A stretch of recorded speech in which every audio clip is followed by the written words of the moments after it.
Oh me, oh my, this is the Fight Guy. I'm your host, Guy Pert. UFC Des Moines, full of upsets, fraud checks. It was an insane card. It just wrapped up about an hour ago. I'm going to break down the entire thing for you, everything you need to be aware of, what happened in each fight. Let's get into it. We'll start with the very first fight on the prelims. Juliana Miller versus Ivana Petrovic. I thought Ivana Petrovic was going to win this fight, and I was wrong. Juliana Miller has decent grappling. She wasn't working for any damage or submission when she was in control, which was a majority of this fight. You could see she had about 8 minutes of control time.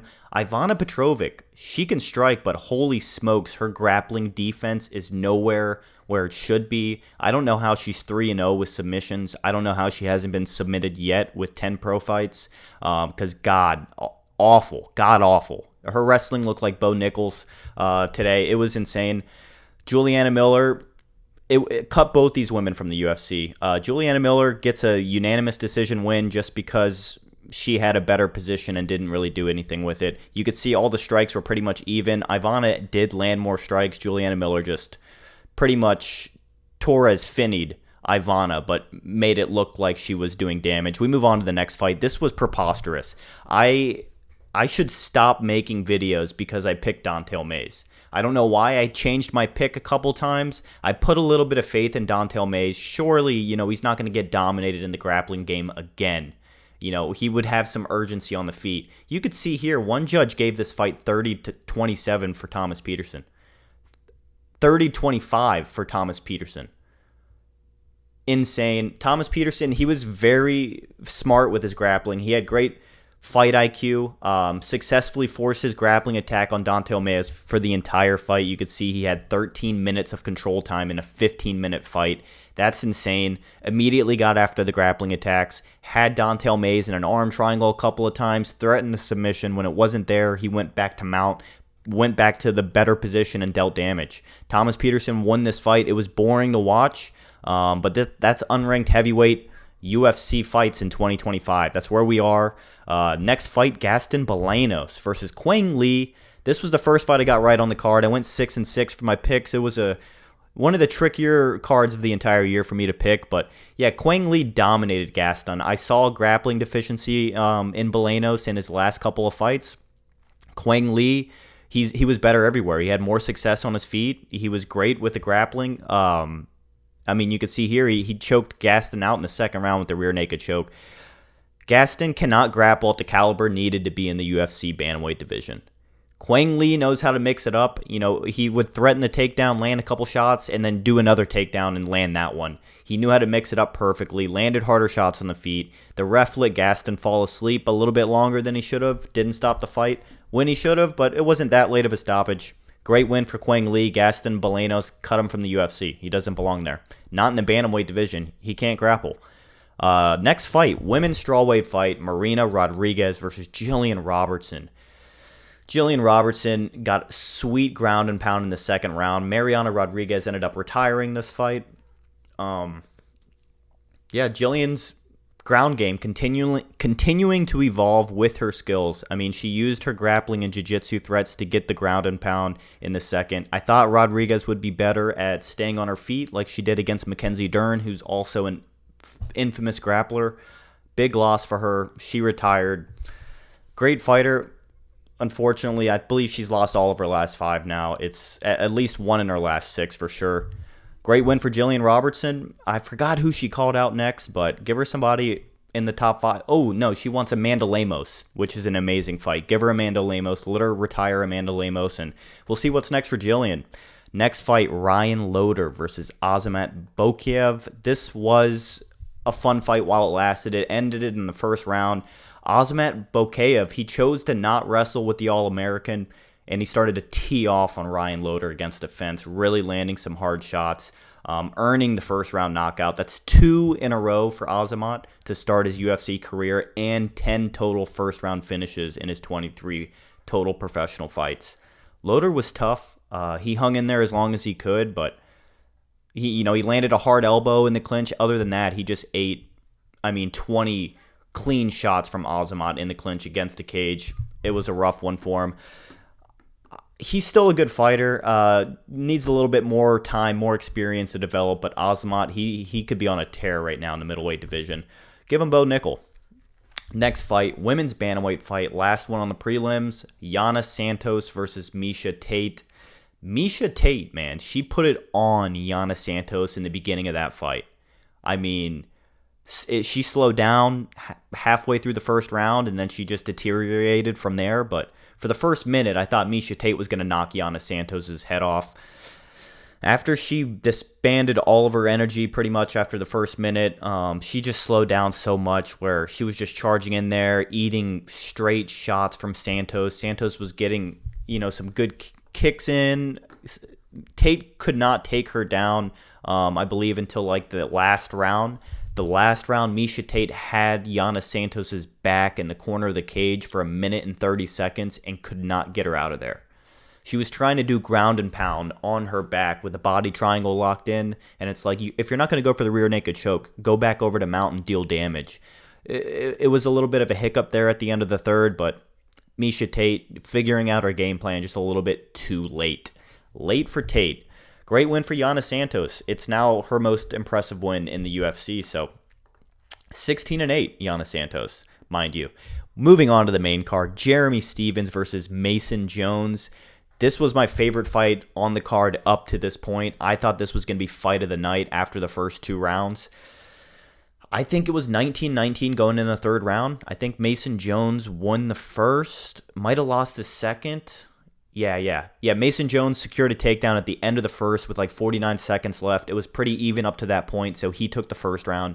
Jeremy Stephens landed the better shots in the second round, and then in the third round, you could see here most of Mason Jones' 6 minute of control time came out of that third and final round. He just wanted to make sure he secured the fight just because the second round was a little bit closer. Like I said, I think I gave the second one to Jeremy. No, I didn't. He just got his face battered. He was bleeding from the top of his head. I did not give him the second round. This was a 30-27 win, but the first 2 rounds were very entertaining. The crowd was insane. These guys were just going to war, throwing bombs. It was a fun fight. Great win for Mason Jones. Jeremy Stephens put on a show in his hometown, and that's what matters. So props to him. We move on to the next fight. Second fight on the main card, Cameron Smotherman versus Sergey Sidey. This was a very technical fight. It wasn't the most exciting, but watching it at home, with the camera really close, you were able to pick up on how technical of a fight this was. Smotherman and Sidey both landed great shots. Sidey with a couple pretty beautiful takedowns. Lots of feints, misreads. Both guys very calculated. Sidey just had more success with all of the above. He was just a little bit better everywhere. Let's see here. 2 judges gave it a 29-28. Yeah, you can give it that. A 30-27, I could see that too. 4 minutes of control time, pretty even in the striking department, but it did feel like Sidey's shots hurt a little bit more in the later rounds. Cameron Smotherman.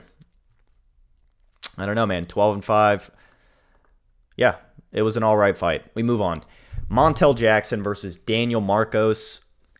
Nailed this one. I knew Montel Jackson was going to win. He's better everywhere than Daniel Marcos. I did give Marcos the second round just because it was a little bit close, but 30-27 makes perfect sense to me. Montel Jackson was the only one trying to finish the fight. He set up beautiful trips from inside the clinch, controlling pace in the first round. Marcos was forced to grapple with Jackson, which I felt like was not part of his game plan. Marcos wanted to land leg kicks and try to exchange with him, find his range.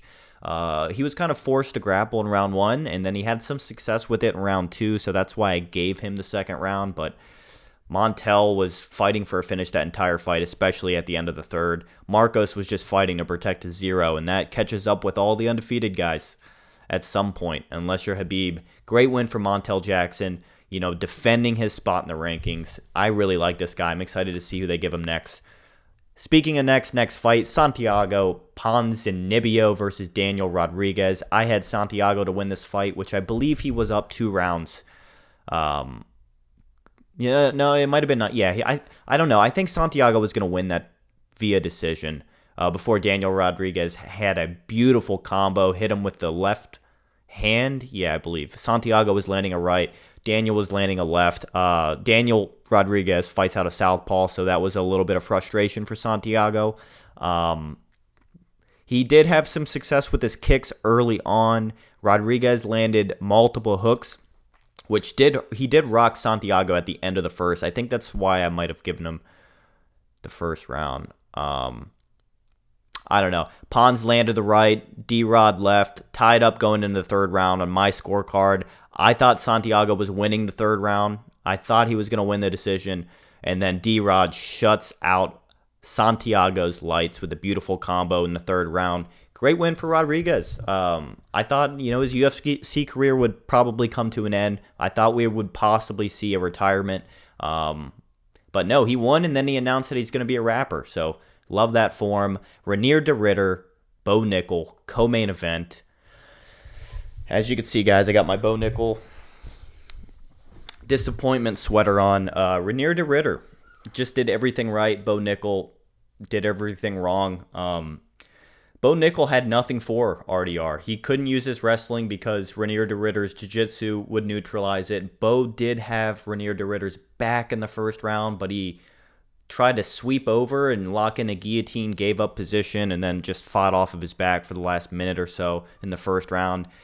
Second round, the knees. Reinier de Ridder was raining knees after any combination. He'd throw a kick, throw a punch, he'd throw a knee. He'd throw a combination, he'd throw a knee. He would throw a knee, he would throw a knee. Bo Nickal ate every single knee. I don't know if he blocked, but 5% of them. It caught up to him. I'll add the video in here, but Bo Nickal TKO'd by Reinier de Ridder via knees. The All-American national champion was helpless out there. He got TKO'd. He got fraud checked. Bo Nickal got fraud checked. I said that he could potentially get fraud checked. Bo Nickal can get fraud checked. All right, this guy, Bo Nickal could possibly get fraud checked in Iowa, of all places. And if this would have been a close fight, if it would have gotten dragged to a decision, both guys had their moments, maybe Bo Nickal lost that close fight, or even a unanimous decision, just went the distance with a serious guy like Reinier de Ridder, I'd have a lot of respect for Bo. But he got messed up everywhere. He got out-wrestled by Reinier de Ridder, out-clinched. He got outstruck. He got out-jiu-jitsu'd. He got outclassed everywhere. Bo Nickal has been fraud-checked, officially fraud-checked. I'm not going to sell my sweater or anything like that. I'm not going to stop being a fan of the guy, but all these, he could take down Hamzat with his wrestling, or, he's going to be a champion in the next year or two. He's got a long road ahead of him. We're going to need to see more activity out of Bo Nickal. He's going to need to fight another 2 times this year. He can't take 6-7 month layoffs anymore, even if he's Donald Trump's favorite fighter, which is now Reinier de Ridder, Donald Trump's new favorite fighter officially. You heard it here. We're moving on to the last fight on the card, the very last fight on the card. Corey Sandhagen versus Deiveson Figueiredo. This was a one-sided ass beating. Figueiredo threw a total of 11 strikes in the, how long was this fight even? Not even 10 minutes. Corey Sandhagen threw 150 strikes, landing just about 100 of them. Half of those were significant strikes. He had beautiful kicks. He would switch stances, throw a leg kick, and then switch back. It was beautiful. He's so good everywhere. He's really creative with his ground and pound. He's creative with his striking. I love how he switches stances. Corey Sandhagen needs to fight Sean O'Malley next. I know you guys are saying, he's coming off of a loss. He needs to get another fight before he goes for the belt. Even if it's not for the... if Sean O'Malley loses, let Corey Sandhagen fight Sean O'Malley. I don't care. I know Merab's the fight to make, and then he could fight Sean after. I just want to see Corey Sandhagen outclass Sean O'Malley on the feet everywhere. I know he's a better fighter than Sean O'Malley, and I like Sean O'Malley. He's all right. I used to like him a lot, but his inactivity and his, what's the word for it? Sean O'Malley's privilege. Sean O'Malley's a privileged fighter. And yeah, I want to see Corey Sandhagen absolutely dust him like he did Figueiredo. Figueiredo had nothing for Corey Sandhagen. Unfortunately, it did look like his knee popped in the weird position. But I was like, I had a buddy over. We're watching the fights together, and I'm even saying, like, why is Figueiredo going for these leg locks? I mean, Corey Sandhagen is taller. His legs are longer. He's going to have an advantage when it comes to the 50-50 game. It's still 50-50, you know. The leg lock game, you know, it's still pretty much half-half, but Figueiredo wanted to play the leg lock game, and Corey Sandhagen was just beating the brakes off of his face every time Figueiredo wanted to play 50-50, and they get in a 50-50 position in the second round, and Corey Sandhagen just hips into Figueiredo to deal some more ground and pound, and you hear a pop. That's a career-ending injury, most likely for Figueiredo. Maybe we'll see him take a year off, a year and a half off, get another fight or two in the UFC, lose and retire, but I think he should probably pack it up after that. I mean, the flyweight division was probably, you know, where he should have called it quits. It's cool that he's got some wins in the bantamweight, but he cannot hang with the top 5. He can't hang with the top 5 anymore. And coming off of a knee injury like that, I hope it gets healed up. I hope he gets better. But it's just a terrible thing to see for Figueiredo. Corey Sandhagen, on the other hand, is a goddamn animal. Give him Sean O'Malley next. That's all I got for you guys. UFC Des Moines. It was an all right card.